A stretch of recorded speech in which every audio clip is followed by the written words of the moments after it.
سلام به همه مشترکین کانال جیک جیک تیوی، دوستای عزیزم. انشالله که روز خوبی رو داشته باشید و خوب و سرحال باشید. یکی از دوستان از من سوال کردن که من عروس هلندیام 4 تا تخم گذاشته و 2 تا جوجه در آورده و 2 تا تخم هنوز باز نشده، ما باید چیکار کنیم؟ ببینید دوست عزیز، و راجب تغذیه جوجه ها هم پرسید. راجب تغذیه جوجه ها من یه ویدیو درست کردم که میتونید که نوشته جوجه عروس هلندی چی میخوره، میتونید اون ویدیو رو نگاه کنید و کامل داخل اون توضیح دادم. خب دوست عزیزم، شمایی که البته این جوجه هایی که الان پیش ما هستن جوجه های ناز، 2 تا لوتینو اینجا داریم، 2 تا لوتینو زیبا، خدا خوشگله بابا. یه دونه پرال هست و یه دونه پیت هستش که تو ایران بهش میگن گلباغری و اینجا داخل ترکیه بهش میگن پرال و پیت و لوتینو چش قرمز. خب این تخمو بعد از اینکه جوجه ها به دنیا اومده پدر و مادر گذاشته. این دوست ما راجع به تخمه که 4 تا تخم گذاشته از ما سوال کرده. من هم راجع به اون توضیح میدم و هم راجع به این تخمی که پدر و مادر بعد از جوجه ها گذاشتن توضیح میدم. ببین دوست عزیز، تو که پرنده هات یعنی جوجه هات الان باز شده، خب به پدر و مادر راجع به تغذیه باید خیلی رسیدگی کنی. تا هر چقدر به پدر و مادر جوجه ها رسیدگی کنی و اونا هم جوجه ها رو تغذیه میکنن، همین باعث میشه که جوجه ها رشد خوبی رو داشته باشن. و همونطور که تو ویدیو من صحبت کردم، تا 10 روز شما باید تخم مرغ خالی بهش بدید، یعنی تخم مرغ رو بجوشونید و رنده کنید و به پدر و مادر بدید تا بچه ها رو تغذیه کنن. بعضی از دوستان میگن از سبزیجات. نه، از سبزیجات تا 10 روز اول نباید استفاده کنید، چون باعث اسهال جوجه ها میشه و آب بدنش خشک میشه و متاسفانه باعث میشه که جوجه از بین بره. پس درستش اینه که تا 10 روز تخم مرغ خالی به پرنده ها بدیم. البته میتونیم در کنار این، یعنی تا این 10 روز 3 روزش میتونیم، یعنی 3 روز در میون جوانه بهش بدیم. جوانه های گندم، جوانه عدس، جوانه ماش، اینا رو میتونیم استفاده کنیم. خب دوست عزیزم، الان من میخوام راجع به این تخم عروس هلندیا باید صحبت کنم. اون 2 تا جوجه‌ای که در اومده، شما تا 5 روز اول به اون تخما نباید دست بزنید، چون معمولا جوجه ها هر 2 روز یه بار در میان از تخم. هر 2 روز، نهایتا 3 روز بعد جوجه بعدی در میان. پس اگه دیدیم جوجه در نیومد، ما چیکار میکنیم؟ به این صورت تخم رو کنترل میکنیم. بعد از 4 روز به این صورت تخم رو کنترل میکنیم. یکم من دوربین میارم جلو، میبینید که هیچ رگی داخلش نیست. پس این تخم خالیه و بعضی هم باعث میشه که اینا سیاه باشه و هیچ نطفه‌ای تکون نخوره داخلش. پس اونا هم یعنی خدای نخواسته احتمال داره که جوجه ها جیک مرگ شده باشن. بعد 4 یا 5 یا 1 هفته شما میتونید اون تخما رو بردارید، ولی تا 5-6 روز اول دست بهش نزنید. 5-6 روز اول بعدن اگه دیدید تخم خالی بود یا جوجه در نیومد، میتونید اونو بردارید. و چون وقتی اونو بردارید، پدر و مادر دیگه باعث میشه که بیشتر رو اون تخم نخوابن، دقتشون رو تخم نباشه، رو جوجه ها باشه، جوجه ها رو تغذیه کنن. خب این راجع به اون. من یک لحظه ویدیو رو استاپ میکنم، میخوام یک تخم رگدارم به شما نشون بدم. متاسفانه اینجا موجود نیست، من مجبورم از قفس دیگه بردارم تا شما بهتر متوجه بشید و بفهمید که اگه تخم پر باشه چه نشونه هایی داره. خب من الان از یک قفس دیگه یه تخمی برداشتم که نطفه داره و همین نزدیکی ها، احتمالاً 8 یا 10 روزشه این تخم و به همین نزدیکی ها در میاد. ببین دوست من، اول این تخم قدیمی رو نشون بدم. نگاه کنید، این همونطوری که مشاهده میکنید هیچ نطفه‌ای نداره، پس این تخم خالی هستش. ولی این تخمی که میبینید، نگاه کنید، درست دقت کنید. این تخمی که میبینید این نطفه داره و جوجه هم الان داخلش داره تکون میخوره، قلبش تشکیل شده و الان یک موجود زنده داخلش هست و این جوجه در میاد. پس شما باید کنترل کنید که تخم خالی هستش، رگ داره یا نداره.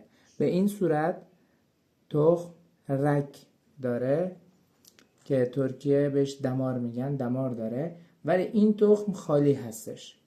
پس شما اگه دیدید که تخمتون دمار داره، رگ داره و جوجه هنوز داره داخلش تکون میخوره، پس اونو دست نزنید الا اگه از 5 روز گذشته باشه. احتمال داره که اون تخم رو پرنده شما چند روز بعد گذاشته باشه، یعنی تخم اول رو روز اول، دوم، سوم، 3 تا تخم رو پشت سر هم 2 روز در میون گذاشته، یک تخم رو بعد 10 روز هم احتمال داره یا بعد از 5 روز هم احتمال داره که پرنده بذاره. خب این راجع به این دوست عزیزم. و ما یک چیز دیگه ای هم هست، اگه جوجه های شما این راجع به این تخم صحبت کردیم، تخمایی که با هم دیگه میذارن و 2 تا در میاد و 2 تای دیگه در میاد و کنترل میکنیم و برمیداریم. خب قضیه این تخم چی میشه؟ به این میگن تخم مستی. این جوجه ها بزرگ میشن، همینطور که مشاهده میکنید الان بزرگ شده، نزدیک دونخور شدنشونه و بعد از این مادر میاد این تخم رو میذاره که بهش میگن تخم مستی. امکان داره که پدر و مادر جفتگیری کنن و این تخم پرم باشه، ولی درستش اینه که اگر پرنده شما تخم هم گذاشت، شما این تخم ها رو بردارید. اگه به سلامتی پرنده هاتون میخواین توجه کنید، این تخم رو بردارید. پسرم سر صدا نکن بابا، من معذرت میخوام، پسرم اینجا کوچیک 1 سالشه و سر صدای اینه، داره یکم بازی گوشی میکنم. خب اینو میگفتیم که دوستان ببخشید، دوستان عزیزم ببخشید، بچه یکم بازی گوشی کرد چون تنهاست، من و بچه‌م تنهاییم امروز، یکم بازی گوشی کرد. خب راجع به این جوجه ها صحبت میکردیم. اگر پدر و مادر تخم مستی گذاشت، بهترش اینه که شما این تخم رو بردارید تا پدر و مادر دقت زیادشون روی جوجه باشه و جوجه رو خوب تغذیه کنه و یک ماهی 2 ماهی بین جوجه ها و جوجه گیری بعدی باید استراحت کنن پدر و مادر تا بتونن انرژی و سلامت خودشون رو دوباره به دست بیارن و بعد برای لونه بعدی اونا رو آماده کنید. خب دوستان عزیز، راجع به تخم مستی هم صحبت کردیم که بهش میگن تخم مستی و تخم خالی. بعضی موقع باعث میشه که پرنده 4 تا تخم بذاره، 3 تاش پر باشه، 1 دونش خالی باشه که بهش میگن تو ترکی بهش میگن یاستک یومورتاسی، یعنی تخم بالیشت، یعنی 4 تا که تکمیل بشه بتونن پرنده ها خوب بتونن روش پا بزنن. خب دوستان عزیز، هر سوالی دارید میتونید سوال کنید. ما یکی از دوستان راجع به دوستان عزیز معذرت میخوام، اینجا راجع به این صحبت میکردیم که پرنده ها پدر و مادر باید استراحت کنن تا 1 الی 2 ماه باید استراحت کنن. لونه رو کلن باید وردارید اگر سلامت پدر و مادر براتون مهم هست، چون عروس هلندیا طوری هستن که معمولا جوجه های اول که به دون خوردن افتاد سریع تخم بعدی رو میذارن، ولی اون تخم رو شما میتونید اگر 3 تا یا 4 تا جفت دارید میتونید بذارید زیر پای جفت بعدی که اونا بتونن بزرگشون کنن و ادامه بدن. ولی اگر شما بخواین که پدر و مادر رو